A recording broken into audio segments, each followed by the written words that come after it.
नमस्कार। आसमान हमेशा नीला नहीं होता, कभी कभी वह योद्धाओं का पसीना, मशीनों का धुआं और किस्मत की एक पतली रेखा भी समेटे होता है। In the sky courage flies first, machines follow.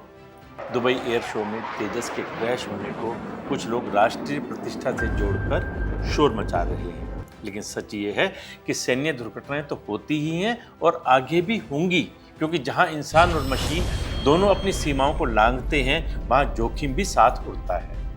इस घटना के बाद तेजस की आलोचना करना गलत है, क्योंकि ये सिर्फ एक विमान नहीं, भारत की जिद, मेहनत और तकनीक की उड़ान है। A modern frontline single engine delta wing fighter made in India. इतिहास खुद को दोहराता है। 36 साल पहले भी एक ऐसा ही वाकया हुआ था। Palam airport, air force day 1989। Wing commander Ramesh Bakshi Mirage 2000 उड़ा रहे थे।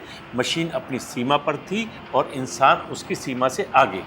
किसी ने कहा है कि नियमों के बाहर उड़ाई गई मशीन हमेशा जोखिम में होती है। 2025 में वैसा ही वाकया फिर दोहराया गया। तारीख 21 नवंबर 2025, दुबई। विंग कमांडर नमन सियाल ने तेजस को उसी जुनून, उसी महारत से उड़ाया जैसे एक समय बख्शी ने मिराज को उड़ाया था। सियाल भी वही कर रहे थे जो हर वायु सैनिक करता है मशीन से। वो करवाना जिसके लिए प्रकृति ने उसे कभी तैयार नहीं किया। कुछ घोड़े सवार पर इतना भरोसा करते हैं कि डर के बावजूद सब कर जाते हैं। लड़ाकू विमान और वायु सैनिक का रिश्ता भी वैसा ही है, लेकिन कभी कभी मशीन हिम्मत का साथ नहीं दे पाती।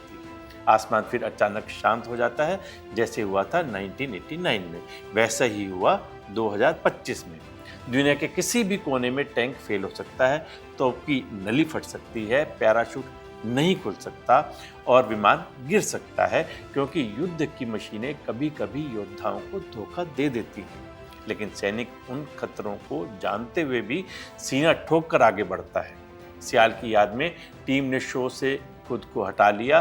दुबई के आयोजक उसी रूटीन उत्साह में आगे लगे रहे। जब आप इस दुनिया से विदा लेंगे तो आपके जाने के बाद भी कोई यही कहता रहेगा, असली योद्धा वही है जो मौत से नहीं, सीमाओं से लड़ता है।